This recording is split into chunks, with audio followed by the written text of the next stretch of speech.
ഇപ്പം ആണവ നിലയം വരണം എന്നിട്ട് ഒച്ചപ്പാട് നടക്കണ്ടല്ലോ. നിങ്ങൾ ശ്രദ്ധിച്ചിട്ടുണ്ടോ? അത് കറണ്ട് ഉണ്ടാക്കാനാ.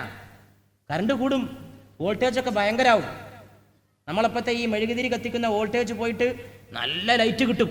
കേരളത്തിൽ ഇപ്പോൾ സ്ഥാപിക്കും എന്ന് പറയുകയാണ്, യാതൊരു കുഴപ്പമില്ല, കറണ്ട് കിട്ടും. പക്ഷേ അതിൻ്റെ പരിസരത്ത് പാർക്കുന്ന മനുഷ്യന്മാർക്ക് തലമുറ അതിൻ്റെ വിഷപദാർത്ഥങ്ങളെ കൊണ്ട് തലമുറ നരകിക്കുന്നതാണ്. അമേരിക്കയിൽ ഇപ്പോൾ ഒരു വലിയ സ്ഥലം പുൽമൈതാനി ഭിത്തി കെട്ടിയിട്ട് വേർതിരിച്ച് നിർത്തിയിരിക്കാൻ, ഒരാണവ നിലയം പൊട്ടിത്തെറിച്ചിട്ട് പശു അതിൽ ചാടിയിട്ട് പുല്ല് തിന്നാതിരിക്കാൻ. പശു ആ പുല്ല് കടിച്ചാൽ ആ പശുവിൻ്റെ പാല് ആര് കുടിച്ചോനും കുടിച്ചോൻ്റെ 100 തലമുറക്കും അംഗവൈകല്യമുള്ള മക്കൾ ജനിക്കുന്നതാണ്. ഇതൊക്കെ പറഞ്ഞിട്ട് ആണവ നിലയം വേണ്ടാന്ന് കേരളത്തിലെ ബുദ്ധിജീവികളും സാഹിത്യകാരന്മാരും പറയണത്.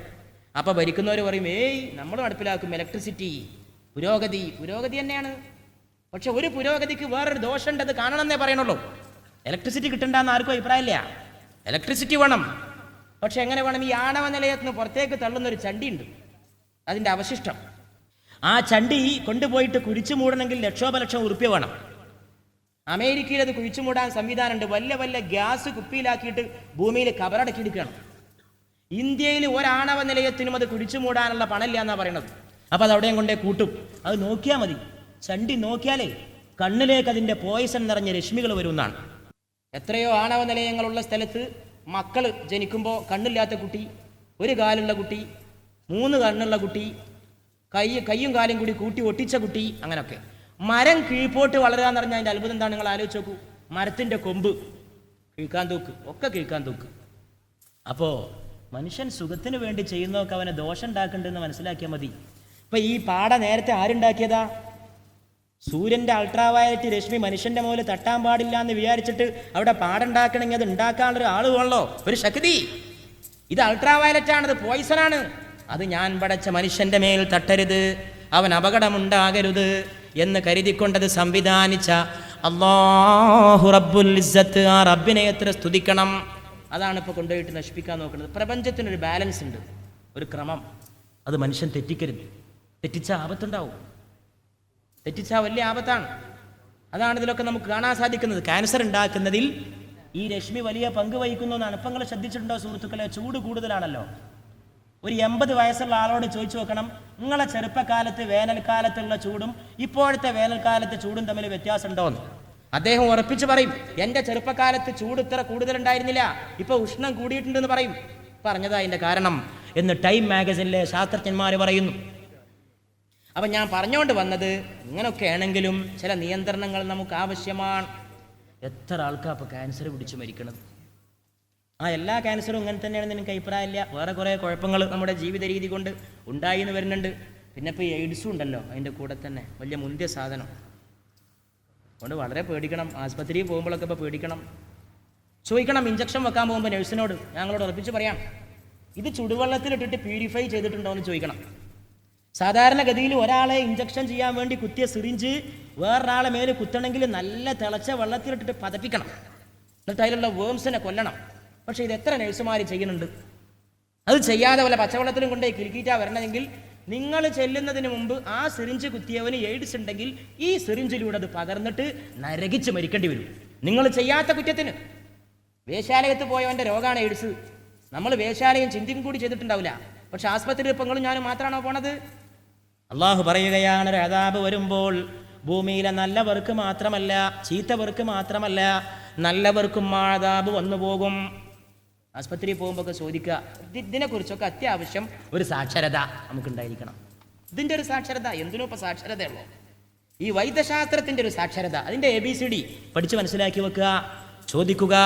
അതുകൊണ്ട് നമ്മൾ നിയന്ത്രിക്കണം. ആ നിയന്ത്രണം നമ്മെ പഠിപ്പിക്കുന്ന മാസവും കൂടിയാണ് പരിശുദ്ധ റമദാൻ.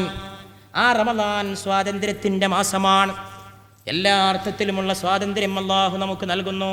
ഭക്ഷണത്തിൽ നിന്ന് സ്വാതന്ത്ര്യം, കഞ്ഞി കിട്ടേണ്ട സമയത്ത് കഞ്ഞി കിട്ടിയില്ലെങ്കിലുള്ള വിഷമം എത്ര വലിയതാണ്. ബീഡിയിൽ നിന്നുള്ള സ്വാതന്ത്ര്യമല്ലേ പുകവലിക്കുന്ന നോമ്പുകാരന്? ഒന്ന് ആലോചിച്ച് നോക്കൂ. അത് വൈകുന്നേരം വരെ 10 പാക്കറ്റ് ചെലവഴിക്കുന്ന ഒരു ചെറുപ്പക്കാരനെ സംബന്ധിച്ചിടത്തോളം അതിൽ നിന്നുള്ള മോചനല്ലേ ഈ നോമ്പുകാലത്ത് ആ സുഹൃത്തിന് കിട്ടുന്നത്? അപ്പോൾ നോമ്പ് എവിടെയും സ്വാതന്ത്ര്യമാണ്. ലൈംഗിക വികാരത്തിൽ നിന്നുള്ള സ്വാതന്ത്ര്യമാണ്. ദിവസങ്ങളോളം അവൻ കാമവികാരങ്ങളെക്കുറിച്ച് ചിന്തിക്കാതെ കണ്ട് ജീവിതം ചെലവഴിക്കുന്നു. അവിടെയും അവന് സ്വാതന്ത്ര്യമാണ്. കയ്യെത്താവുന്ന ദൂരത്ത് എല്ലാ ആഹാര പാനീയങ്ങളും ഉണ്ടെങ്കിലും അവൻ അതിൽ നിന്ന് അകന്നു കഴിയുന്നു. അതും അവനെ സംബന്ധിച്ചിടത്തോളം ഒരു സ്വാതന്ത്ര്യമാണ്.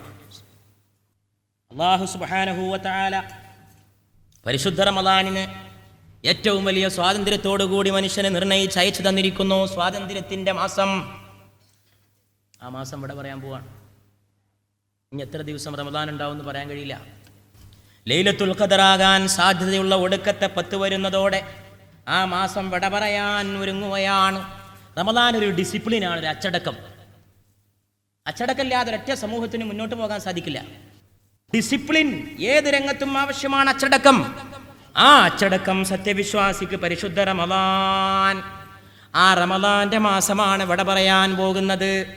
റമളാൻ രാവിലെ മുതൽ വൈകുന്നേരം വരെ പട്ടിണി കിടക്കൽ മാത്രമല്ല, ആമാശയത്തിന് മാത്രമല്ല പട്ടിണി, കയ്യിന് പട്ടിണിയാണ്, കണ്ണിന് പട്ടിണിയാണ്, നാവിന് പട്ടിണിയാണ്, കാതിന് പട്ടിണിയാണ്, ഹൃദയത്തിന് പട്ടിണിയാണ്, എല്ലാറ്റിനും നോമ്പാണ്. കണ്ണുകൊണ്ട് കാണരുതാത്തത് നീ കാണരുതേ, കാതുകൊണ്ട് കേൾക്കരുതാത്തത് നീ കേൾക്കരുതേ, മനസ്സുകൊണ്ട് ചിന്തിക്കാൻ പാടില്ലാത്തത് ചിന്തിക്കരുതേ, കൈകൊണ്ട് ചെയ്യാനരുതാത്തത് ചെയ്യരുതേ, കാലുകൊണ്ട് നടന്നു പോകാൻ അരുതാത്തതിലേക്ക് നീ ഒരിക്കലും നടന്നു പോകരുതേ. ശരീരത്തിന് മുഴുവൻ നോമ്പാണ്, നോമ്പാണ്. അങ്ങനെ വരുമ്പോൾ അച്ചടക്കമായി കോപമില്ല, ക്രോധമില്ല, ലോഭമില്ല, എല്ലാവിധ മാനസികവും ഹൃദയപരവുമായ രോഗങ്ങളിൽ നിന്നുള്ള സ്വാതന്ത്ര്യം. പരിശുദ്ധ റമളാൻ. ആ റമളാനിൻ്റെ ആവൃത്തി ഒന്ന് ആലോചിച്ച് നോക്കൂ. ആ ദിവസങ്ങൾ വിട പറയുകയായി. റമളാൻ മാസം വരുമ്പോൾ അത്താഴത്തിൻ്റെ സമയമായാൽ എൻ്റെ സമുദായത്തിൻ്റെ ഗുണം അത്താഴം വൈകിപ്പിക്കലായിരിക്കണം. അതോടൊപ്പം നോമ്പുതുറ എത്രയും നേരത്തെ ആക്കലായിരിക്കണം.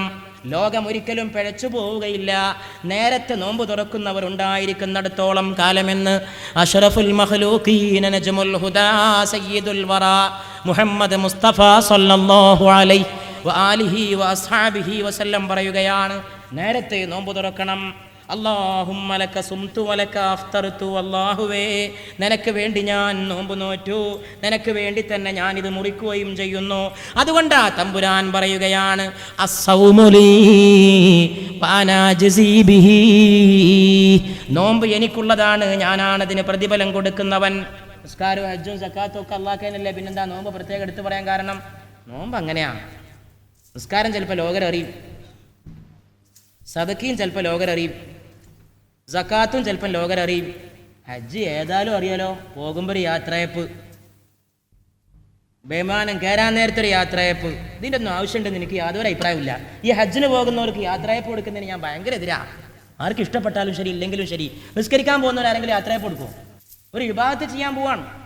ഹജ്ജിന് പോകാൻ പോകുന്നവർക്ക് യാത്രയപ്പ് നട്ടതൊരു പേപ്പറിൽ കൊടുക്കൽ അല്ല. പേപ്പറിൽ വേണേൽ ഇങ്ങനെ കൊടുക്കുക, വല്ലതൊക്കെ പൊരുത്തപ്പെടിക്കാനോ ദ്വാരക്കാനോ ഒക്കെ. ഉദ്ദേശം അതാണെങ്കിൽ അതല്ല, നമ്മൾ തിരിച്ചെന്നാൽ നമ്മൾ ഈ ആജിയായിരുന്നു വിളിച്ചോളണേ എന്ന അർത്ഥത്തിലാണ് ആ പരസ്യമെങ്കിൽ ഈ ആജി എന്ന വിളി ഉണ്ടല്ലോ, അതുപോലും ഈ സംസ്കാരത്തിന് യോജിക്കുന്നതാണെന്ന് എനിക്ക് അഭിപ്രായമില്ല. പല പണ്ഡിതന്മാരുടെ അഭിപ്രായത്തിൽ ഹജ്ജ് ചെയ്ത് വന്നവനെ ഹാജി എന്ന് വിളിക്കാൻ പാടില്ല എന്നാണ്. നിസ്കാരം കഴിഞ്ഞ് വന്നവനെ മുസല്ലി എന്ന് വിളിക്കുമോ, നിസ്കാരക്കാരെന്ന്? പിന്നെന്തിനാ ഈ പേര്? ഹജ്ജ് ചെയ്തവർ എത്ര മഹാപണ്ഡിതന്മാരുണ്ട്, അവരൊക്കെ ഹാജിയാ. മുഹീദ്ദീൻ ഷെയ്ഖ് ഹാജി, അലിയാർ നിങ്ങൾ ഹാജി, അബൂബക്കർ സിദ്ദീഖ് ഹാജി ഉണ്ടോ? അതിനൊന്നും ആവശ്യമില്ല. അതൊക്കെ സമുദായം ഉണ്ടാക്കിയ ഏർപ്പാടുകളാണ്. ഹജ്ജ് ചെയ്തെങ്കിൽ അതവിടെ ഉള്ളിൽ കിടന്നോട്ടെ. അതുകൊണ്ട് സഹോദരന്മാരെ, ഞാൻ പറഞ്ഞുകൊണ്ട് വന്നത് ഈ വക കാര്യങ്ങളിലൊക്കെ തന്നെ പരിശുദ്ധ റമളാൻ സീക്രട്ടാ. നോമ്പുണ്ടോ അല്ലേ എന്നുള്ള അള്ളാഹ്ക്കല്ലേ അറിയുള്ളൂ. നോമ്പ് നോറ്റാലും നോമ്പിനെ പോലെ ജീവിച്ചുകൂടെ? നോമ്പ് നോൽക്കാത്തവനും. പരിശുദ്ധ പ്രവാചക തിരുമേനി മദീന മസ്ജിദിലെ മസ്ജിദുൻ നബവിയിലെ മിമ്പറിലെ ഒന്നാമത്തെ പടി ചവിട്ടിക്കൊണ്ടാണ് പറഞ്ഞത് ആമീൻ.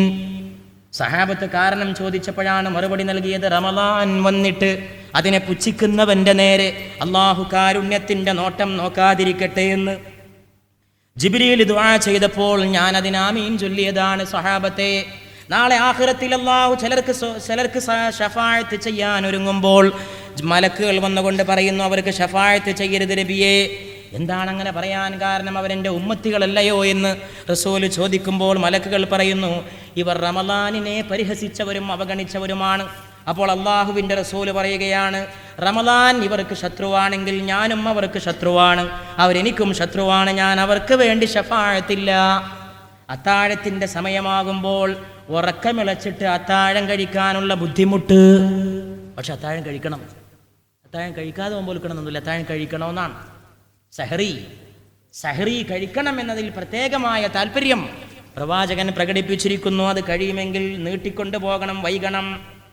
നോമ്പ് തുറക്കാൻ കാത്തിരിക്കുന്ന മാസമാണ്. ബാങ്ക് മുഴങ്ങാൻ പോകുന്ന നേരത്ത് ഓമന പൈതൽ വന്നുകൊണ്ട് പറയുന്നു, ബാപ്പാ ഒരുങ്ങിയിരിക്കണം, ബാങ്ക് വിളിക്കാൻ സമയമായി. കുടുംബത്തിൽ മുഴുവൻ എല്ലാവർക്കും നോമ്പാണെങ്കിൽ എന്തോ ഒരു രസമുള്ള കാര്യമാണ്. ഭാര്യയ്ക്ക് നോമ്പാണ്, മക്കൾക്ക് നോമ്പാണ്, എല്ലാവർക്കും നോമ്പാണ്, ഒന്നിച്ചുള്ള നോമ്പ് തുറയാണ്. നോമ്പ് തുറ എന്ന് പറയുമ്പോഴും ഞാൻ ഒരു കാര്യം പറഞ്ഞോട്ടെ, എന്നത്തെ നോമ്പുറല്ല. ഈയിടെ ഞാൻ ഒരു സ്ഥലത്ത് നോമ്പ് ഞാൻ പോക്കെ നിർത്തി നോമ്പ് തുറക്കാൻ. ഒന്നാമത് ശരിയാവില്ല, നമുക്ക് നമ്മളെ ആദ്യത്തെ പോലെ നോമ്പ് തുറക്കാൻ കഴിയില്ലല്ലോ എവിടെയും പോയാൽ. മാത്രമല്ല ചിലയിടത്ത് പോയാൽ അവിടുത്തെ ചില രീതികളൊക്കെ വലിയ ബുദ്ധിമുട്ടാണ്. ഒരു സ്ഥലത്ത് നോമ്പ് തുറക്കാൻ പോയപ്പോൾ അവിടെ കുറച്ച് സുഹൃത്തുക്കൾ പുതിയാപ്പിള സൽക്കാരായിരുന്നു. പുതിയാപ്പിളപ്പോൾ കഴിഞ്ഞ കൊല്ലമൊക്കെ 5ൻ്റെ ഉള്ളിൽ പറപ്പിക്കണം എന്നായിരുന്നു. ഏത് നോമ്പ് 5 കുറി ഞാൻ കേട്ട് 1 തന്നെ. ഒന്നല്ലെങ്കിൽ ഓളവിടെ പെരി കൊടുന്നാക്കും. എവിടുന്ന് പഠിച്ചത്? അതൊന്നും മാറ്റാൻ റഹ്മാനായ തമ്പുരാനെ ഈ സമുദായത്തിലെ ആളില്ലേ. ഞാൻ അത്ഭുതപ്പെടുന്നു. റമളാനിലെ 30 ദിവസത്തിനും ഫضലുണ്ട്. 30ാമത്തെ ദിവസം എന്നെ നോമ്പ് ഉറപ്പിച്ചാൽ മതി എന്ന് അമ്മോശങ്കാക്കാട് പറയാൻ ധൈര്യമുള്ള ചെറുപ്പക്കാരുണ്ട് ഈ സദസ്സിൽ. അടുത്ത കൊല്ലെങ്കിലും എന്താ 30 ദിവസം തോർപ്പിച്ചാൽ അങ്ങനെ ആവൂലേ? എന്നാൽ പിന്നെ നോമ്പ് പറഞ്ഞാൽ എല്ലാവരും നോമ്പ് പറഞ്ഞാൽ ഒരു പുതിയാപ്പിളാണ്ട് പോവില്ല. അവിടെ കാണാൻ ഈ കുമ്പളങ്ങ കട്ടവൻ്റെ മാതിരി ഇങ്ങനെ നിന്നിട്ട് തിരിച്ചിൽ. അമ്മസാങ്കാൻ്റെ കയ്യിന് വല്ല ഇളക്കുണ്ടോ, ഔത്തുക്ക് പോകണുണ്ടോ, പെട്ടി തുറക്കണുണ്ടോ, ചുരുട്ടണുണ്ടോ, കയ്യ് മടക്കണുണ്ടോ, കൊണ്ടരനുണ്ടോ, എന്നെ നോക്കണുണ്ടോ? പോവില്ല. അതങ്ങനെ തിരിഞ്ഞളിയാണ്. അതുകൊണ്ട് സഹോദരന്മാരെ, അതൊന്ന് ആലോചിച്ച് നോക്കൂ നിങ്ങൾ. മനുഷ്യൻ ഓരോരോ ദുരാചാരങ്ങൾ ഉണ്ടാക്കിയത് റമളാനെ പോലും വിടൂല. പൈസ ഉണ്ടാക്കാൻ റമളാനെ പോലും നമ്മൾ വിടൂല. 10 ഉറുപ്യ ഉണ്ടാക്കാൻ റമളാനാണെങ്കിൽ അന്നയും പിടിച്ചു തന്നെ. ഒന്ന് ആലോചിച്ച് നോക്കി നിങ്ങൾ. ആ കാശൊക്കെ എന്തിനാ? ഹലാലായ അതൊന്നും ഹലാലാന്ന് എനിക്ക് അഭിപ്രായമില്ല. കാരണം ഞാൻ കണ്ടിട്ടുണ്ട് എത്രയോ പാവങ്ങളായ അമ്മോശാങ്കന്മാർ റമളാൻ വരുമ്പോൾ നെഞ്ചുചണത്. ലൈലത്തുൽ ഖദറിൻ്റെ മാസമല്ലേ വരണമെന്ന് അറിഞ്ഞിട്ട് നമ്മൾ മൂപ്പരോട് ബയലെറിഞ്ഞു കൊടുക്കുമ്പോൾ, പഠിച്ചോനെ നമുക്ക് ആ ലൈലത്തുൽ ഖദറിൻ്റെ മാസം കുറച്ച് ബുദ്ധിമുട്ടാണ്. എന്താ വെച്ചാൽ എൻ്റെ പെൺകുട്ടിനെ കെട്ടിച്ചിട്ട് ആദ്യത്തെ റമളാനാണ് ഇവന്. ഓൻ വരും, ഓൻ്റെ വരവൊരു ഭീകരമായ വരവാണ്. ഒന്ന് ആലോചിച്ച് നോക്കി എൻ്റെ സഹോദരന്മാർ. നോമ്പറന്നാൽ കയ്യ മടക്കുക. അത് ഒന്നിന് തന്നെ ആകണമെന്ന്. ഒന്നിനായാലും ഓളെ കൊടുന്നാക്കും. അപ്പം ഈ ഓളായിട്ടുള്ള ബന്ധം തിമലൊക്കെയാണ്. ദാമ്പത്യം എന്ന് പറഞ്ഞാൽ അതാണ്. അമ്മശാൻ കൊടുക്കണ 10 ഉറുപ്പ്യാണ്. സ്ത്രീധനോ ഈ സമുദായത്തിൽ വർദ്ധിച്ചു. അതൊരു തിന്മയാണ്, തിരസ്കരിക്കപ്പെടേണ്ട തിന്മ. ആര് സ്ത്രീധനത്തെ ന്യായീകരിച്ചാലും നമ്മൾ ന്യായീകരിക്കില്ല. നമ്മൾ വാങ്ങാതെ പ്രസംഗിക്കണത്. നിങ്ങൾക്കറിയാലോ എന്നെപ്പറ്റി. 2 കെട്ടിയവനാണ്. വാങ്ങുകയാണെങ്കിൽ നല്ലോണം വാങ്ങായിരുന്നു. 2 വാങ്ങിയിട്ടില്ല. വളരെ സുന്ദരമായിട്ട് എൻ്റെ പത്നിമാരെൻ്റെ കൂടെ ജീവിക്കുകയും ചെയ്യുന്നു. സ്ത്രീധനല്ലെങ്കിലും വാങ്ങരുത് എന്താ തീരുമാനിച്ചാൽ. അതുകൊണ്ട് അള്ളാഹുവിനെ വിചാരിച്ചു കൊണ്ടെന്ന് തീരുമാനിക്കണം. ഇങ്ങനെയുള്ള തിന്മകളെ സമൂഹത്തിൽ നിന്ന് ഉച്ചാടനം ചെയ്യണം. റമളാൻ എന്നാൽ ഈ പഠിപ്പിക്കൽ. അപ്പം ഞാൻ ആലോചിച്ചത്, ഈയിടെ നോമ്പറക്കാൻ പോയപ്പോൾ ഒരു സ്ഥലത്ത് ഇങ്ങനെ പുതിയാപ്പിളം ഇരിക്കുമ്പോൾ നമ്മളിങ്ങനെ ബാങ്ക് കൊടുക്കാൻ കാത്തിരിക്കുകയാണ്. അപ്പോൾ കുറച്ച് സുഹൃത്തുക്കൾ പറഞ്ഞു, പിന്നെ ഒരു അഡ്ജസ്റ്റ്മെൻറ്റ് എന്താ അറിയോ, ഒരു ബാച്ച് ബാങ്ക് കൊടുക്കണ മുമ്പാണ്ട് ഇരുന്നോട്ടെ. ഏത് മറ്റേ ബാച്ച് ബാങ്ക് കൊടുത്തിട്ട് ഇരുന്നോട്ടെ, നമ്മൾ തിരക്ക് ഒഴിവാക്കാനാണ്. ഇത് പറഞ്ഞതിൻ്റെ കാതുകൊണ്ട് കേട്ടവനാ ഞാൻ. എവിടെ എത്തി നോമ്പറ? അവിടെയൊക്കെ പോയിട്ട് നോമ്പറന്നാൽ നോമ്പറന്നതിൻ്റെ കൂലി കിട്ടും നിങ്ങൾക്ക് വിചാരമുണ്ടോ? നോമ്പുള്ളവനെ തുറപ്പിക്കണം. അതാ നെയ്യത്തോടെ തുറപ്പിക്കണം. വെറുതെ ഈ ആളെ കൂട്ടിയിട്ടുള്ള ഈ ജഗപകണ്ടല്ലോ. നോമ്പ് തുറ എന്ന് പറഞ്ഞാൽ പുണ്യമായ ഒരു അമലാണ്. അത് നോമ്പുള്ളവനെ തുറപ്പിച്ചാൽ ആ നോമ്പുള്ളവൻ്റെ വയറ്റിലേക്ക് ഈ ആഹാരങ്ങൾ അങ്ങ് ചൊല്ലുമ്പോൾ, അല്ലാഹുമ്മ ലക സുംതു വലക അഫ്തർതു, അല്ലാഹുവേ നിനക്ക് ഞാൻ നോമ്പ് നോറ്റു, നിനക്ക് വേണ്ടി ഞാനത് തുറക്കുകയും ചെയ്തുവെന്ന് ആ സഹോദരൻ്റെ ചുണ്ടുച്ചരിക്കുമ്പോഴേക്ക് അതിൻ്റെ പ്രതിഫലം നോമ്പ് തുറപ്പിച്ചവന് വരികയാണ്. എത്രയെത്രയോ ഒട്ടകങ്ങളെ അറുത്ത പോലെയുള്ള പ്രതിഫലം. അതുപോലും കൊണ്ടുപോയി നാശാക്കില്ലേ? ഈ 1ാമത്തെ ദിവസം തന്നെ നോമ്പ് തുറക്കാൻ എന്നെ വിളിപ്പിക്കണം എന്നുള്ളത് മക്കളെ ഞങ്ങളൊന്ന് മാറ്റുമോ? അടുത്ത റമദാൻ മാസം വരുമ്പോഴേക്ക് അബ്ദുസ്സമദ് നിങ്ങളെ ഹൃദയത്തിൽ കൈവച്ചുകൊണ്ട് പറയാം, ഈ പ്രസംഗം ഈ സമുദായത്തിൽ അങ്ങനെ ഒരു മാറ്റെങ്കിലും ഉണ്ടാക്കട്ടെ.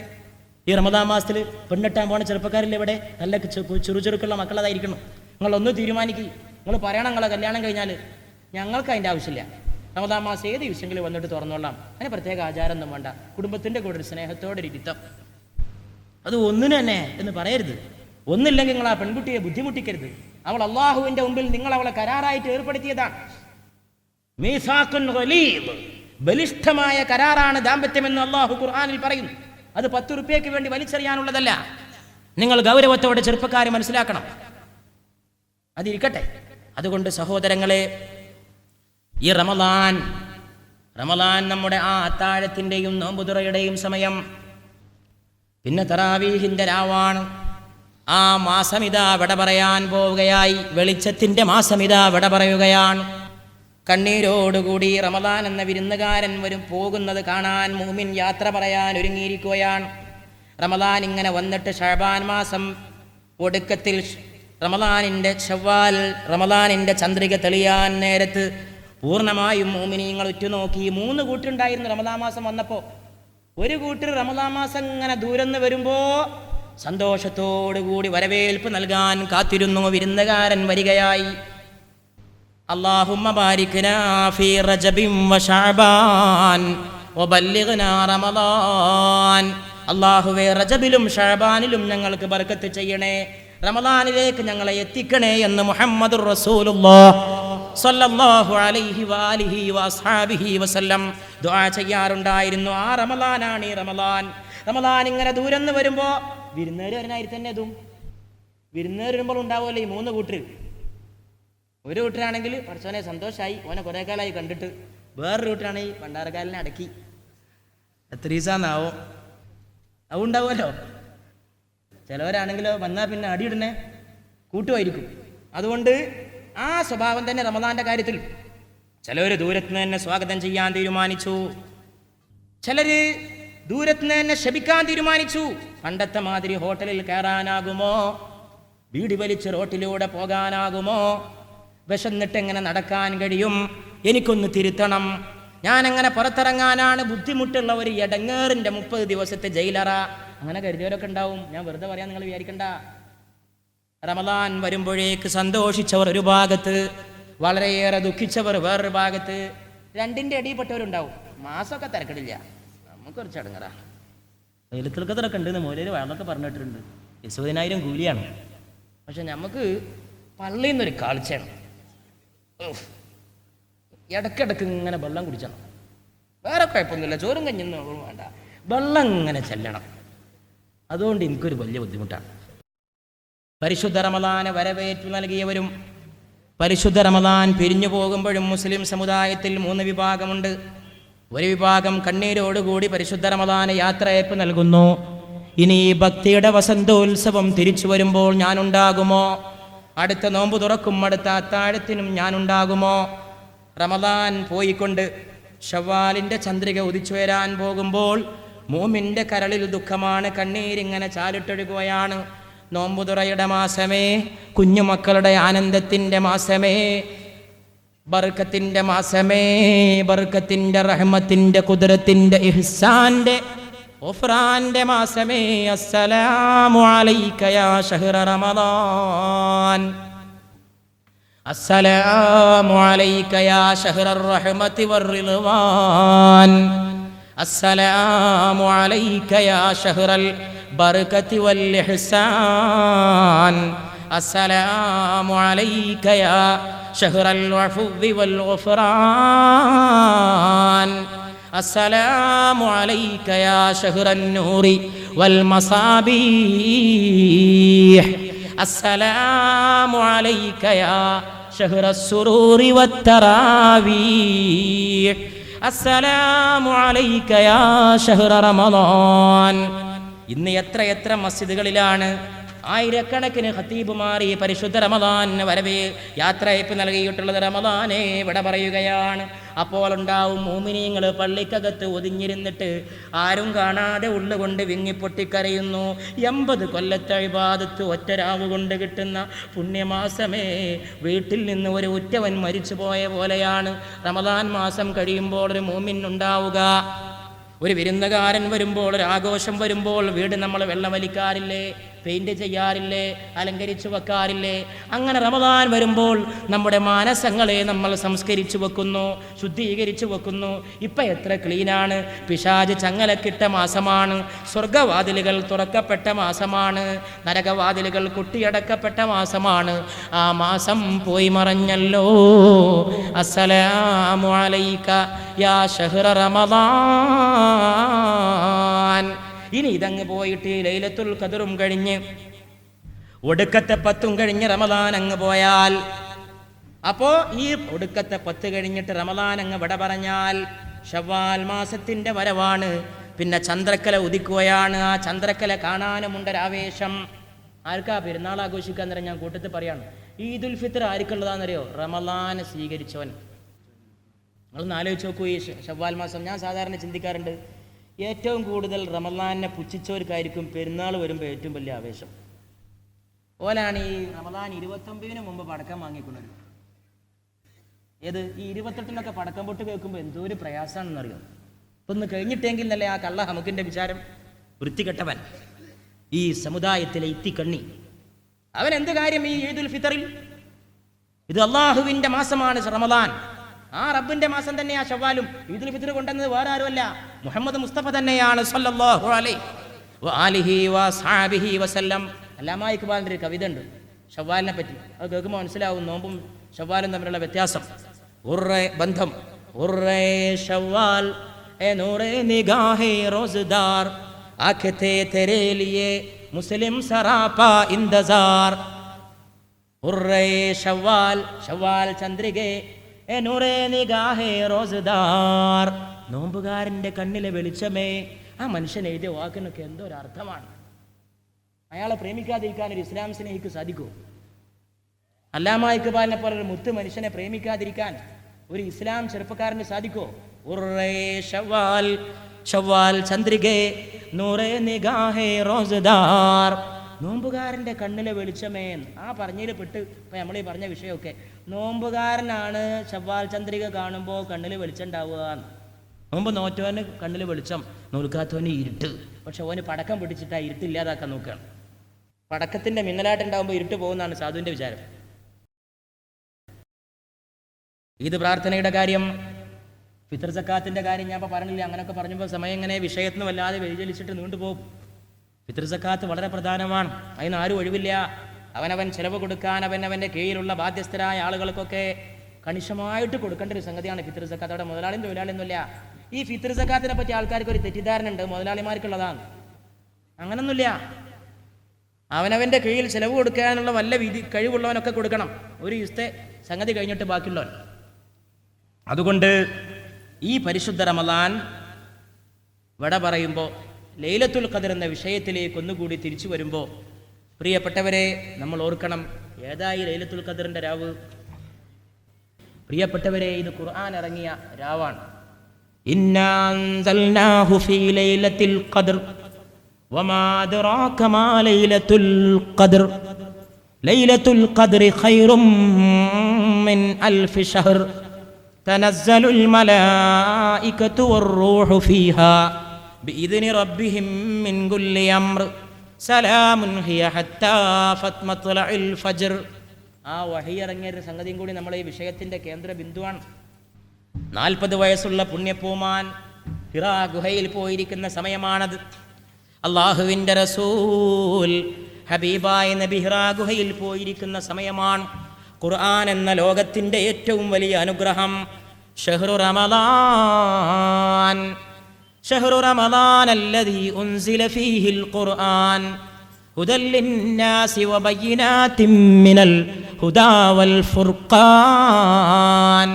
റമദാൻ ഖുർആൻ അവതീർണമായ മാസമാണ്. റമദാൻ ഖുർആൻ അവതീർണമായ മാസമാണ്. സത്യാസത്യ വിവേചകത്തിൻ്റെ മാസമാണ് ഈ പരിശുദ്ധ റമദാൻ. ആ പരിശുദ്ധ റമദാനിൽ ഖുർആൻ ഇറങ്ങിയ രാവിൻ്റെ മാഹാത്മ്യം അള്ളാഹുവിൻ്റെ ഹബീബായ നബി ഹിറാ ഗുഹയിൽ പോയിരിക്കുകയാണ്.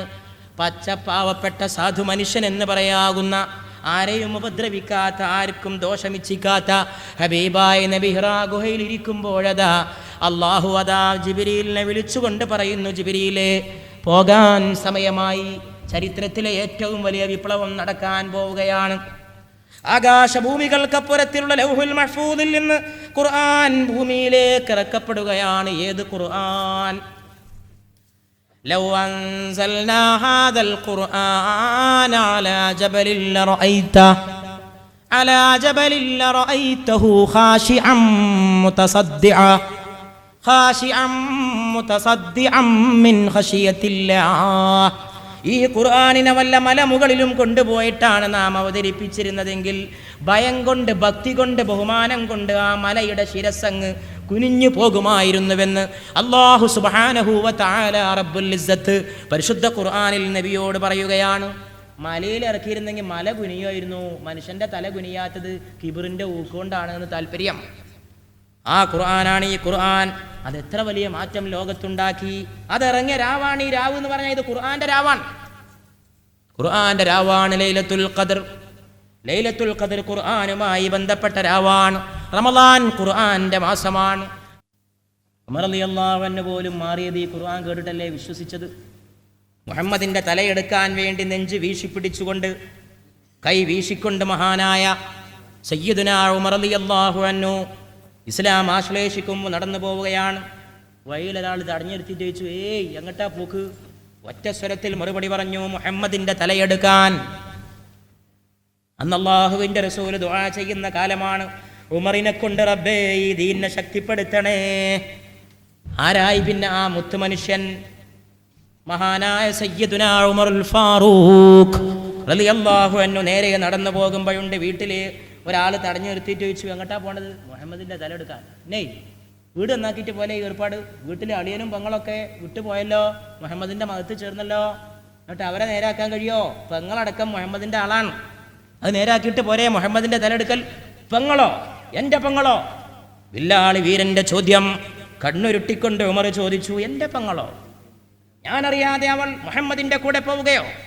ക്രുദ്ധനായി കണ്ണിൽ ചോര തുടിച്ചുകൊണ്ട് വീട്ടിലേക്ക് നടന്നു ചെല്ലുന്നു ഉമർ റളിയല്ലാഹു അൻഹു.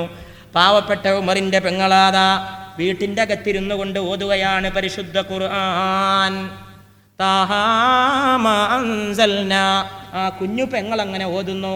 ആങ്ങളയുടെ കട്ടി പോലെ, പാറക്കെട്ട് പോലെയുള്ള ആങ്ങളയുടെ ഹൃദയമതാ മെഴുകുതിരി പോലെ ഉരുകി ഒലിക്കാൻ തുടങ്ങി.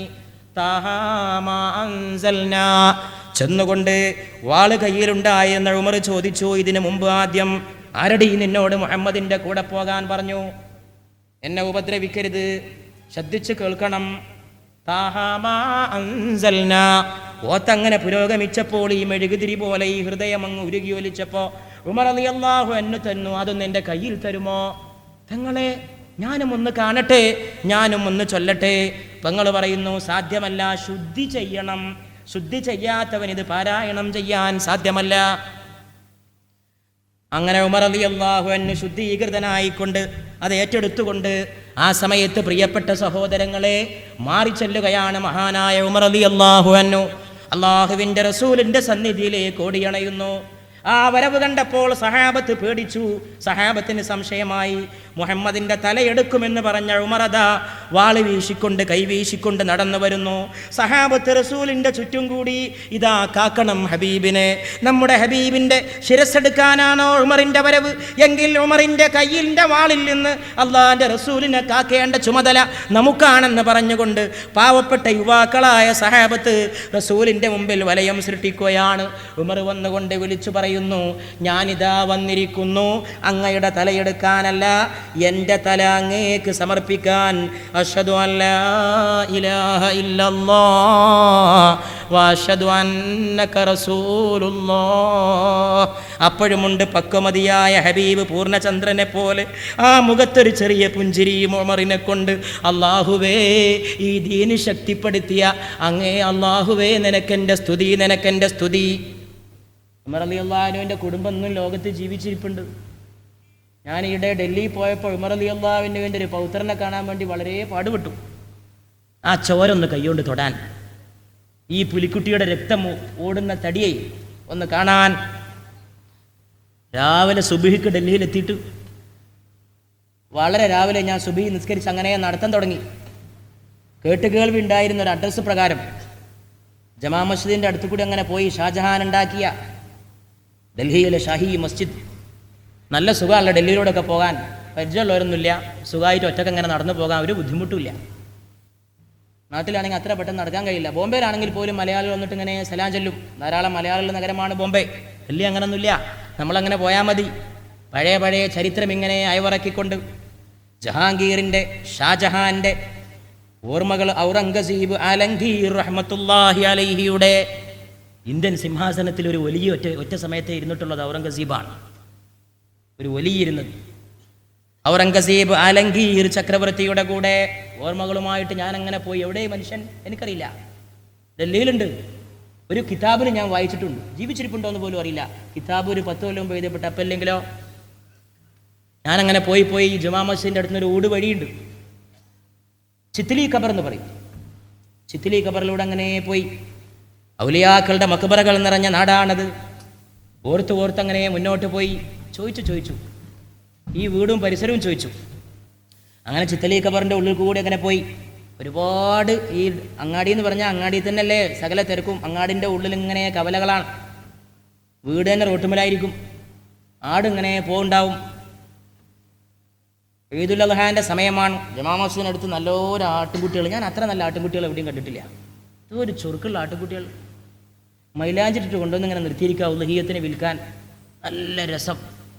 ഒരു ആട്ടുംകുട്ടിനെ കൊണ്ടുവരാൻ കഴിയുകയാണെങ്കിൽ എത്ര നന്നായിരുന്നു, ഞാൻ ആഗ്രഹിച്ചു പോയി. നല്ല മാൻകുട്ടിയാൻ തോന്നിപ്പോവും ആട്ടുംകുട്ടി. എത്ര വൃത്തി, എന്ത് രസം, വളഞ്ഞ കൊമ്പ്. അതാണ് അവിടെ ഉദ്ഹിയത്തിന് ഏറ്റവും നല്ലത്. കൊണ്ടുവന്നിട്ട് ആയിരങ്ങൾ ആട്ടുംകുട്ടികൾ ഇങ്ങനെ നിറഞ്ഞു വെച്ചിരിക്കുന്നു. അതിൽ കൂടെയൊക്കെ ഇങ്ങനെ പോയി ഉള്ളോട്ട് പോയി അന്വേഷിച്ച് ഉള്ളു വീടുകളെ പോലുള്ള ഉൾപ്പത്തയിലെത്തി.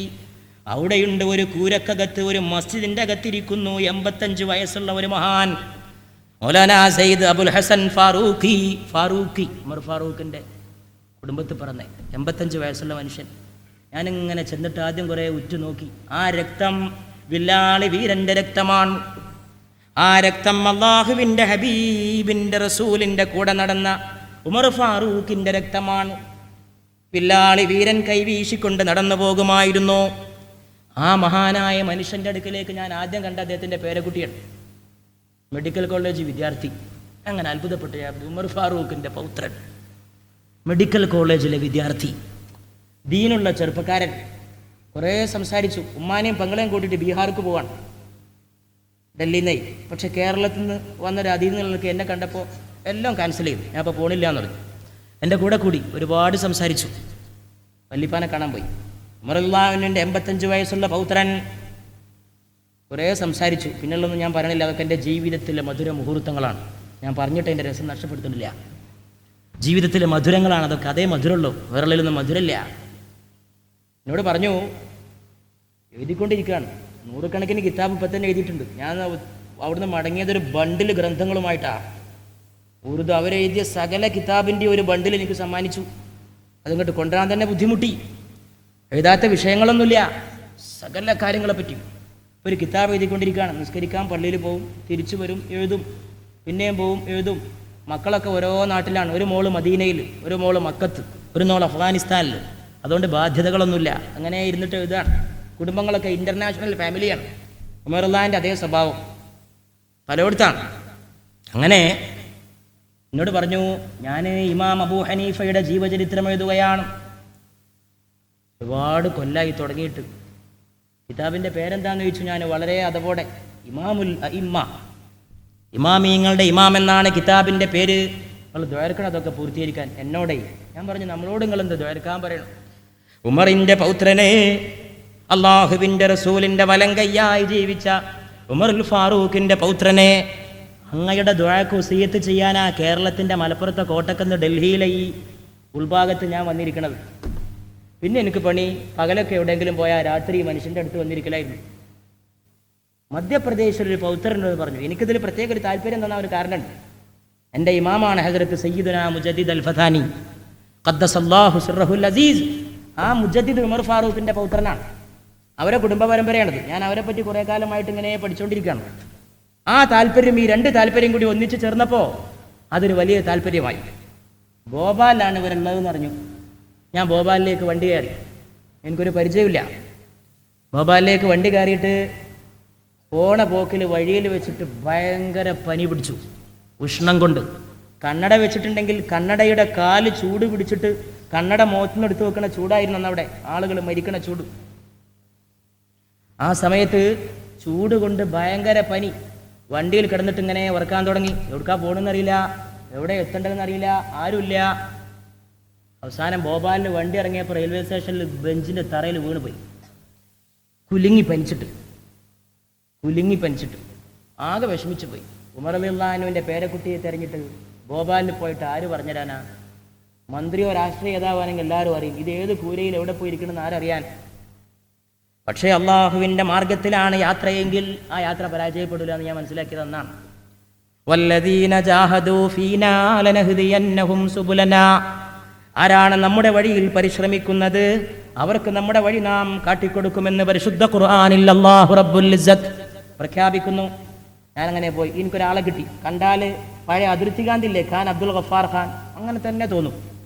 ഒരു പ്രായം ചെന്ന മനുഷ്യൻ, അയാളെ കൂടെ കൂടി. അയാൾ എന്നെ കൊണ്ടുപോയി വീട്ടിൽ പാർപ്പിച്ചിട്ട് എന്നെ തട്ടിൻ്റെ മുകളിൽ കൊണ്ടുപോയിട്ട് ഒരു മുറിയിലാക്കി. ആ കുടുംബത്തിൻ്റെ സ്നേഹം കണ്ട് ഞാൻ ഞെട്ടിപ്പോയി. തീരെ പരിചയമില്ലാത്തൊരു മനുഷ്യൻ അവർ അഭയം നൽകിയിരിക്കുന്നു. കഞ്ഞി കേരളത്തിലല്ലേ കിട്ടുള്ളൂ, അവർ കഞ്ഞി ഉണ്ടാക്കി. നല്ല ചെറിയ അരിയുടെ കഞ്ഞി, പിന്നെ ഗോതമ്പിൻ്റെ കഞ്ഞി. പിന്നെ ഡോക്ടറെ അടുത്തേക്ക് കാറ് പിടിച്ചിട്ട് അവിടുത്തെ ചെറുപ്പക്കാരായ മക്കൾ എന്നെ കൊണ്ടുപോകണം. ഞാൻ വിചാരിച്ചു ഇവിടെ ഉമർ അള്ളാഹിൻ്റെ പൗത്രനെ കാണാതിരിക്കാൻ യാതൊരു സ്കോപ്പുമില്ല, കാണും. അള്ളാഹു എന്നെ വിജയിപ്പിക്കാൻ തീരുമാനിച്ചിരിക്കുന്നു. അല്ലെങ്കിൽ ഈ കുടുംബത്തിൽ ഞാൻ എന്തിനെത്തിപ്പെടണം? അവരെന്തുകൊണ്ട് എന്നെ സ്നേഹിക്കണം? അവിടെ ഒരു കൊച്ചുകുട്ടി ഉണ്ടായിരുന്നു. ഒരു കൊച്ചുകുട്ടി എപ്പോഴും എൻ്റെ അടുത്ത് വന്നിരിക്കും. ആ കുട്ടി ഇപ്പോൾ കത്തയക്കും ഉറുദുവിൽ. ഒരു കൊച്ചു പൈതൽ, ഒരു സ്കൂളിൽ ഇങ്ങനെ ആദ്യ ക്ലാസ്സിലൊക്കെ പോണൊരു കുട്ടി. ആ വീട്ടിൽ വെച്ച് ഞാൻ പരിചയപ്പെട്ട കുട്ടിയാണ്. ആ കുട്ടിക്ക് പോരാൻ നേരത്തെ ഞാൻ സ്റ്റേറ്റിൽ എഴുതി കൊടുത്തു. ഞാൻ ഓർക്കുകയാണ് ഇപ്പോഴും. മനുഷ്യൻ ഈ ഭാഷക്കടയിലും അവൻ്റെ സ്നേഹവും അവൻ്റെ ഹൃദയബന്ധവും എത്ര വലിയതാണ്. ഭാഷയാണ് മനുഷ്യനെ അകറ്റുന്നൊരു വലിയ ഭിത്തി. എല്ലാ ഭാഷക്കാർക്കും ഉപയോഗിക്കാൻ പറ്റിയ ഒരു ഭാഷ ഉണ്ടാക്കാൻ നടരാജഗുരു ആലോചിച്ചിരുന്നു എന്ന് ഞാൻ കേട്ടിട്ടുണ്ട്. ശ്രീനാരായണ ഗുരുവിൻ്റെ ശിഷ്യനായ നടരാജൻ, ഫ്രാൻസിലെ സോർബോൺ യൂണിവേഴ്സിറ്റിയിൽ നിന്ന് റിസർച്ച് ഡിഗ്രി എടുത്ത ഡോക്ടറേറ്റ് നേടിയ നടരാജ ഗുരു ഇന്ന് ജീവിച്ചിരിക്കുന്ന നിത്യചൈതന്യതിയുടെ ഗുരുനാഥൻ. എല്ലാ ഭാഷക്കാർക്കും സംസാരിക്കാൻ പറ്റിയൊരു ഭാഷ, അതൊരു രസകരമായ സംഗതിയാണ്. ചില ആംഗ്യങ്ങളും ചില പ്രയോഗങ്ങളൊക്കെയാണ് അതിലുള്ളത്. ഞാനത് മുഴുവൻ പഠിച്ചിട്ടില്ല, പഠിച്ചുകൊണ്ടിരിക്കുകയാണ്. അതൊരു പക്ഷേ മനുഷ്യന് ഉപയോഗിക്കാൻ കഴിഞ്ഞിരുന്നെങ്കിൽ ലോകത്തുള്ള ഒരുപാട് ആളുകൾക്ക് പരസ്പരം ബന്ധപ്പെടാൻ കഴിയുമായിരുന്നു. പക്ഷേ ഈ പെൺകുട്ടി ഒരു മലയാളിയായ ഒരാളോട് കാണിക്കുന്ന ഈ താല്പര്യവും ഈ കുഞ്ഞുമോളുടെ കുടുംബത്തിലുള്ള ആ ഒരു സ്വീകരണവും കണ്ടപ്പോൾ എനിക്ക് തോന്നിപ്പോയി അള്ളാഹുവിൻ്റെ അനുഗ്രഹം. അതുകൊണ്ട് ഞാൻ ആ കുഞ്ഞു പെൺകുട്ടിയുടെ സ്ലേറ്റിൽ എഴുതി കൊടുത്തു, മോളെ ഹംദിലി അസ്ഹം സബാനി ബഹ്തറസ്ത്. ഒരേ ഹൃദയമാണ് ഒരേ ഭാഷ ഉണ്ടാകുന്നതിനേക്കാളും നല്ലത്, ഒരേ ഹൃദയം. എന്നിട്ട് ഞങ്ങൾ ഉമർ അള്ളാഹിൻ്റെ പൗത്രനെ തെരഞ്ഞിട്ട് പുറപ്പെട്ടു. ഈ വയസ്സായ മനുഷ്യനേക്ക് ഇങ്ങനെ കാണിച്ചെന്ന് ഭോപ്പാൽ. ഇവിടെയൊക്കെ എൻ്റെ കുടുംബം ഉണ്ടായിരുന്നു. വിഭജിച്ചപ്പോൾ എല്ലാവരും പാകിസ്ഥാനിൽ പോയി. ഇതൊക്കെ അവരുടെ വകയായിരുന്നു. ഇപ്പോൾ ആരും ഇവിടെ ഇല്ല. ഭോപ്പാലൊരു ഇക്ബാൽ മിനാറുണ്ട്. ഒരു പക്ഷിയുടെ കോലൊക്കെ കൊത്തിവെച്ച് ഇക്ബാലിൻ്റെ കവിത ഒക്കെ കൊത്തിവെച്ച് അതൊക്കെ കണ്ട് ഞാൻ ഉദ്ദേശിച്ച ആൾ തന്നെയായിരിക്കും, നിങ്ങൾ ഉദ്ദേശിച്ച ആൾ അയാളങ്ങനെ പറഞ്ഞു. പോയി നോക്കുമ്പോൾ മധ്യപ്രദേശിലെ വഖഫ് ബോർഡിൻ്റെ ചെയർമാനാണ് ഉമർ റളിയല്ലാഹുവിൻ്റെ പേരക്കുട്ടി മുഹമ്മദ് സഈദ് ഫാറൂഖി. ഒരു വീട്ടിലിങ്ങനെ കഴിയണു, പേരെഴുതി കൊടുത്തു. ഒരു കുട്ടി വന്നിട്ട് ചോദിച്ചു, ആരാണ്? അങ്ങനെയൊക്കെ വന്നതാണ്, ദൂരം നിന്ന് വന്നതാണ്, കാണണം. 5 മിനിറ്റാണ് ഒരാൾക്ക് അനുവദിക്കുക. അത്രയ്ക്ക് തിരക്കാണ്. വെറും വർത്താനത്തിനൊന്നും അവർക്ക് സമയമില്ല. വെറുതെ വർത്താനം പറയുകയാണെങ്കിൽ പറയും, ആ മതി ഞാൻ പോകാമെന്ന് പറയും. ദീനിയായ കാര്യം വല്ലതും സംസാരിക്കുകയാണെങ്കിൽ കൊള്ളാം. പക്ഷെ അവരെനിക്ക് ഒരുപാട് സമയം അനുവദിച്ചു. ധാരാളം കാര്യങ്ങൾ ചർച്ച ചെയ്തു. സ്വന്തം കയ്യൊപ്പിട്ടിട്ട് ലൈലത്തുൽ ഖദറിൻ്റെ മഹത്വത്തെക്കുറിച്ച് അവർ എഴുതിയൊരു കിതാബ് തന്നത് ഇപ്പോഴും എൻ്റെ കയ്യിലുണ്ട്. ഇപ്പോൾ ലൈലത്തുൽ ഖദർ ആയതുകൊണ്ട് ഞാൻ ഓർക്കുകയാണ്. ഉമർ റളിയല്ലാഹുവിൻ്റെ പൗത്രൻ ഭോപ്പാലിൽ മധ്യപ്രദേശിലെ, ഇപ്പോൾ വഖഫ് ബോർഡിൻ്റെ ചെയർമാനാണെന്ന് എനിക്കറിയില്ല, അന്ന് വഖഫ് ബോർഡിൻ്റെ ചെയർമാനായിരുന്നു. അപ്പോൾ ഉമറിൻ്റെ രക്തം ഇന്നും ലോകത്ത് അള്ളാഹു കാത്തു രക്ഷിക്കുന്നുണ്ട് എന്ന് എൻ്റെ സുഹൃത്തുക്കൾ മനസ്സിലാക്കാൻ വേണ്ടി ഞാൻ ഈ സംഭവം പറഞ്ഞത്. ആ ഉമർ റളിയല്ലാഹുവിനെ മാറ്റി തീർത്തത് ഈ ഖുർആനാണ്. അത് കൊല്ലങ്ങൾക്ക് മുമ്പുള്ള സംഭവം ഇപ്പോഴും ആ മാറ്റം സംഭവിച്ചുകൊണ്ടേയിരിക്കുന്നു. ഫ്രാൻസിലെ ഒരു ശാസ്ത്രജ്ഞൻ ഖുർആൻ കൊണ്ട് മാറിയില്ലേ, ഫുളൈൽ ഇബ്നു ഇയാൽ, വലിയ വലിയായി ഫുളൈൽ ഇബ്നു ഇയാൽ. പക്ഷേ വലിയൊരു കൊള്ളക്കാരനായിരുന്നു ഫുളൈൽ. ഒരു ദിവസം കൊള്ളക്ക് വേണ്ടി വഴിയിൽ ഇങ്ങനെ കാത്തു നിൽക്കുമ്പോൾ ഒരു ഒട്ടക സംഘം വന്നുകൊണ്ട് ചോദിക്കുന്നു, വരണോ? ഞാൻ വരുന്നില്ല എന്നറിഞ്ഞു ആദ്യം. പിന്നെ പറഞ്ഞു, എന്നാ ഞാൻ പോരാ. നിങ്ങൾ എന്തിനായി ഒറ്റക്ക് നടന്നു പോണത്? ഫുളൈൽ എന്ന കൊള്ളക്കാരൻ അറിയില്ലേ? ഫുളൈലിനോട് ഒരു ഒട്ടക സംഘം ചോദിക്കുകയാണ്, ഇത് ഫുലൈൽ എന്ന ഒട്ടകക്കാരൻ്റെ ഏരിയയാണ്. പിന്നെ എന്തിനാണ് നിങ്ങൾ ആ ഫുലൈൽ നടന്നു പോകുന്ന ഈ വഴിയിൽ നിങ്ങളും നിൽക്കുന്നത്? അവസാനം ഫുലൈൽ മാറി ഒരു ഖുർആന്റെ പാരായണം കേട്ടുകൊണ്ട് ഫുലൈൽ പിന്നെ വലിയായി. ഫുലൈൽ ഇബ്നു ഇയാദ് റഹ്മത്തുള്ളാഹി അലൈഹി കൊള്ളക്കാരനെ വലിയാക്കിയതും പരിശുദ്ധ ഖുർആൻ. വില്ലാളി വീരനായ ഉമറിനെ മാറ്റിയതും പരിശുദ്ധ ഖുർആൻ. സ്വന്തം ചോരയിൽ പിറന്ന 3 പെൺകുട്ടികളെ ജീവനോടെ കുഴിച്ചു മൂടിയ ഉമറിനെ മാറ്റി പണിതതും പരിശുദ്ധമായ ഖുർആൻ. 3 പെൺകുട്ടികളെ ജീവനോടെ കൊല്ലാൻ കൊണ്ടുപോയിട്ട് കുഴിയിൽ വെച്ച ആളാണ് ഉമറുൽ ഫാറൂഖ്. അള്ളാഹുവിന്റെ റസൂലിന്റെ സഭയിൽ വന്നുകൊണ്ട് പറയുന്നു, യാ റസൂലല്ലാഹ്, പെൺകുട്ടി ജനിച്ചാൽ കൊണ്ടുപോയി കൊല്ലുന്നൊരു കാലം ഉണ്ടായിരുന്നല്ലോ അറബികൾക്ക്, ജാഹിലിയ കാലം. അത് ഇന്നുണ്ട് ലോകത്ത്. ചൈനയിലില്ലേ പെൺകുട്ടികളെ കൊല്ലുന്നു? 20-ാം നൂറ്റാണ്ടിൽ പെണ്ണ് ജനിച്ചാൽ കൊല്ലും. ഇവിടെ കൊല്ലണമെന്നില്ലെങ്കിലും ഒരു ക്ഷീണാണ്. കാരണം സ്ത്രീധനൊക്കെ ആലോചിക്കുമ്പോൾ ഒരു പെൺകുട്ടി ഉണ്ടായ ക്ഷീണാന്ന് പറയും. അള്ളാഹുവിൻ്റെ റസൂല് പറഞ്ഞു, നിന്റെ ആദ്യത്തെ സന്താനം പെൺകുട്ടിയാണെങ്കിൽ സന്തോഷിക്ക്, 2ാമത്തെ സന്താനവും പെൺകുട്ടിയാണെങ്കിൽ സ്തുതിക്ക്, റബ്ബിനെ സ്തുതിക്ക്, 3ാമത്തതും പെണ്ണായി വരുന്നവരോട് നീ ചെന്ന് പറയണം, അള്ളാഹുവിൻ്റെ റസൂൽ നിന്നോട് സലാം പറഞ്ഞിരിക്കുന്നുവെന്ന് പറയണം. നോക്കണം, പെണ്ണിനെ കൊണ്ടുപോയി കുഴിച്ചു മൂടുന്ന കാലത്ത് പെണ്ണിനെ എങ്ങനെ ഉയർത്തിയ റസൂല് വേറെണ്ടോ? ആരായി ലോകത്ത് പെണ്ണിനെ ഉയർത്തിയത്? ആരാണ് കുഴിച്ചു മൂടപ്പെടുന്ന കുഴിയിൽ നിന്ന് പെൺകുട്ടിയെ രക്ഷപ്പെടുത്തിയതാരാണ്? സ്ത്രീവർഗത്തിന്റെ വിമോചകരെ മുഹമ്മദ് മുസ്തഫ സല്ലല്ലാഹു അലൈഹി വആലിഹി വഅസ്ഹാബിഹി വസല്ലം. പക്ഷെ റസൂലുള്ളാഹിന്റെ മോചനത്തിന് ഒരു പ്രത്യേകത ഉണ്ട്. അത് പടിഞ്ഞാറുകാരന്റെ മോചനമല്ല. പടിഞ്ഞാറുകാരന്റെ മോചനം എന്ന് പറഞ്ഞാൽ പരസ്യപ്പലകയിൽ പെണ്ണിനെ കൊണ്ടുപോയി നിർത്തുക എന്നാണ്. സിമന്റിന്റെ പരസ്യമാണെങ്കിലും പെണ്ണ് വേണം, തീപ്പെട്ടിയുടെ പരസ്യമാണെങ്കിലും പെണ്ണ് വേണം, ഫാനിന്റെ പരസ്യമാണെങ്കിലും പെണ്ണ് വേണം. എന്താ പടിഞ്ഞാറുകാരൻ പെണ്ണിന് കൊടുത്ത സീറ്റ് നിങ്ങൾക്കറിയോ? പരസ്യപ്പലകയിൽ സ്ഥാനം. പെണ്ണ് ഉപഭോഗത്തിന്റെ വസ്തുവാവുക, പെണ്ണ് ഉപഭോഗത്തിന്റെ വസ്തുവായി തീരുക. ഇസ്ലാമിൽ പെണ്ണിന്റെ സ്ഥാനം റോട്ടും ഇറങ്ങുന്ന സ്ഥാനമല്ല, പ്രകടനം നയിക്കുന്ന സ്ഥാനമല്ല. ഞാൻ ആ കാര്യത്തിൽ ഉറച്ച അഭിപ്രായക്കാരനാണ്. കാരണം അത് മുഹമ്മദീയ ശൈലിക്ക് വിരുദ്ധമാണ്. സല്ലല്ലാഹു അലൈഹി വസല്ലം. കുടുംബത്തിൽ കഴിയുക, കുടുംബത്തിന്റെ വിളക്കാവുക, അതാണ് അള്ളാഹുവിൻ്റെ റസൂൽ പഠിപ്പിച്ചിട്ടുള്ള രീതി. ഭരണാധികാരിയായിട്ട് പെണ്ണ് നിയോഗിക്കുന്നത് ഇന്നുണ്ടല്ലോ ഈ മുസ്ലിം ലോകത്തിന്റെ ശാപന്ത. പെണ്ണിനെ ഭരണാധികാരമേൽപ്പിക്കുന്നവരെ അള്ളാഹുവിൻ്റെ റസൂൽ ശപിച്ചിരിക്കുന്നു. എനിക്കതാണ് മാർഗരേഖ, എൻ്റെ ഭരണഘടന അതാണ്. വേറെ നാട്ടിൽ നടക്കണമെന്നല്ല ഞാൻ നോക്കല്. അള്ളാഹുവിൻ്റെ റസൂൽ എന്താ പറഞ്ഞതാണ്? റസൂൽ ഇതാ പറഞ്ഞിരിക്കണോ, സ്ത്രീവർഗത്തെ അധികാരമേൽപ്പിക്കുന്നവരെ അള്ളാഹുവിൻ്റെ റസൂൽ ശപിച്ചിരിക്കുന്നു. റസൂൽ ശപിച്ചാൽ പിന്നെ എനിക്ക് 2 വട്ടം ചിന്തിക്കേണ്ട ഒരു കാര്യം ഇന്ന് വരെ ഉണ്ടായിട്ടില്ല ഒരു കാര്യത്തിലും. അതുകൊണ്ട് തീർച്ചയായും പ്രിയപ്പെട്ടവരെ നമ്മൾ ആലോചിക്കണം ഈ വക കാര്യങ്ങൾ. പെൺകുട്ടിയെ രക്ഷപ്പെടുത്തിയത് അള്ളാഹുവിൻ്റെ റസൂലാണ്. ഉമർ റളിയല്ലാഹു അൻഹു പറഞ്ഞു, 3ാമത്തെ പെൺകുട്ടിയെ ഞാൻ കൊണ്ടുപോയിട്ട് കുഴിയിൽ വെച്ചത് ഞാൻ ഇപ്പോഴും ഓർക്കുന്നു റസൂലേ. അവളെ ഞാൻ കുഴിയിൽ വെച്ചതും അവളെ ഞാൻ കുഴിയിലേക്ക് ഇറക്കിയതും അവളെ ഞാൻ മുഖത്തേക്ക് മണ്ണ് വാരി എറിഞ്ഞതും ഒടുക്കത്തെ നോട്ടമാ കുഞ്ഞുമോൾ എന്നെ നോക്കിയതും ബാപ്പ എന്ന ദയനീയമായ ചോദ്യത്തോടെ ചോദിക്കാനുള്ള പ്രായമേകാത്ത ഓമന പൈതൽ എന്നെ ഉറ്റുനോക്കിയത് ഞാൻ ഓർക്കുന്നു. ഞാൻ കുഴിച്ചു മൂടിയ പെൺകുട്ടികൾ ആഖിറത്തിൽ എനിക്കൊരു ഏറ്റവും വലിയ ശിക്ഷയായി തീരുമോ റസൂലേ എന്ന് പറഞ്ഞ് ഉമർ റളിയല്ലാഹു അൻഹു പൊട്ടിക്കരഞ്ഞത് റസൂലിൻ്റെ മുമ്പിലാണ്.